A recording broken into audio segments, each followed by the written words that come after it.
Hello दोस्तों, कैसे सभी। उम्मीद करता हूँ सभी लोग अच्छे होंगे। तो आप सभी का फिर से स्वागत है जो कि एक और नई वीडियो में। तो आज की इस वीडियो को बताने वाला हूँ जो कि क्लास जो कि 10th जो कि हिंदी का पेपर हुआ था। तो चलिए कुछ फुल सोल्यूशन हम देखेंगे इसका, ठीक है। तो जो कि कल से आपको रियल पेपर देखने के लिए मिलेगा, ठीक है। तो जो कि हिंदी का आज का पेपर रियल मिला था, तो चलिए इसको सॉल्व करते हैं, ठीक है। तो हम दूसरा पेज देखते हैं इसका, ठीक है। तो चलिए चलते हैं, ठीक है। तो व्हाट्सएप में निकाल लेता हूँ मैं, ठीक है। तो अब हम इसके बाद ऑब्जेक्ट पढ़ने वाले हैं। तो चलिए ऑब्जेक्ट को हम शुरू करते हैं, ठीक है। तो यहाँ पर पहला ऑब्जेक्ट पढ़ते हैं हम। सही विकल्प चुनकर लिखिए। तो पहला हमारा रीति काल के कवि थे, ठीक है। तो आपका आंसर क्या है? भूषण थे, ठीक है। भूषण थे। दूसरा पढ़ते हैं हम। तुलसीदास की रचना है, तुलसीदास की रचना है जो कि विनय पत्रिका, ठीक है। क्या है? विनय पत्रिका। तीसरा पढ़ते हैं हम। द 10वें रस का नाम है, 10वें रस का नाम जो कि वात्सल्य है, ठीक है। तो वात्सल्य पर टिक कर लेना है। चौथा पढ़ते हैं। बाल गोविंद भगत साहब मानते थे, ठीक है। तो कबीर को मानते थे वो, ठीक है। पांचवा पढ़ते हैं। वह धीरे धीरे चलने लगा, इस वाक्य में क्रिया शोषण का भेद है, ठीक है। तो आपका क्या आंसर है? क्या? रीतिवाचक का, ठीक है। जो कि धीरे धीरे चलते थे, इसका मतलब क्या है? रीतिवाचक भर लेना आपको, ठीक है। चौथा जो कि छठवां पढ़ते हैं हम। बालक तर्केश्वर को उसके पिता टीका लगाते थे, ठीक है। तो आपका राइट आंसर क्या? भभूत का लगाते थे, ठीक है। तो चलिए इसके बाद हम अब नेक्स्ट पढ़ते हैं हम, ठीक है।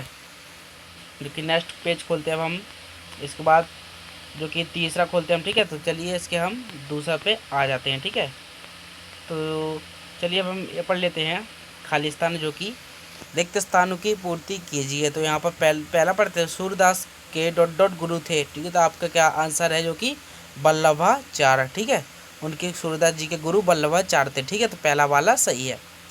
दूसरा पढ़ते हैं। चौपाई छंद की प्रत्येक पत्ती में डॉट डॉट मात्राएं होती है। तो आपका आंसर है क्या? 16 मात्रा होती है चौपाई में, ठीक है। तीसरा पढ़ते हैं। प्रबंध काव्य के डॉट डॉट भेद होते हैं। तो 2 भेद होते हैं, ठीक है, प्रबंध काव्य के। चौथा पढ़ते हैं। प्रतिमा बनाने वाले का नाम डॉट डॉट था। तो आपका क्या आंसर है? जो कि मोतीलाल, ठीक है। मोतीलाल करेक्ट है आपका। पांचवा पढ़ते हैं। संधि के डॉट डॉट भेद होते हैं। तो संधि के 3 भेद होते हैं। स्वर संधि, व्यंजक संधि, एक व्यंजक संधि, ठीक है। 3 संधि होती हैं। तो उसके बाद छठवां पढ़ते हैं। हिमालय की तीसरी सबसे बड़ी चोटी डॉट डॉट होती है। तो आपका आंसर क्या? कंजराम जंजा, ठीक है। दूसरा नंबर का हमारा सही है। माउंट एवरेस्ट जो कि फर्स्ट है, जो कि सबसे बड़ी है, और एवरेस्ट जो कि यह दूसरी है, ठीक है। तो तीसरा हमारा क्या है? कंजराम जमा, ठीक है। चलिए सही जोड़ी पा जाते हैं हम लोग। सही जोड़ी मिलाना है आपको। पहला है कामायनी। तो थोड़ी मोड़ी सही जोड़ी बता देता हूँ आपको। कामायनी का आपको जयशंकर प्रसाद की जो की रचना है, ठीक है।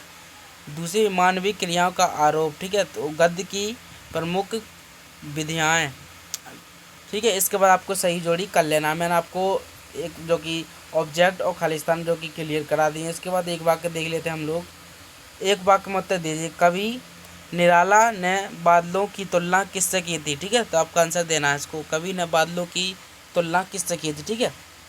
फिर उसके बाद दूसरा, रस के कितने अंग होते हैं, ठीक है। तो रस के जो कि 9 अंग होते हैं, ठीक है। कितने? 9 अंग। फिर उसके बाद तीसरा प्रश्न। गद्य की 3 गुण विधिता बताइए।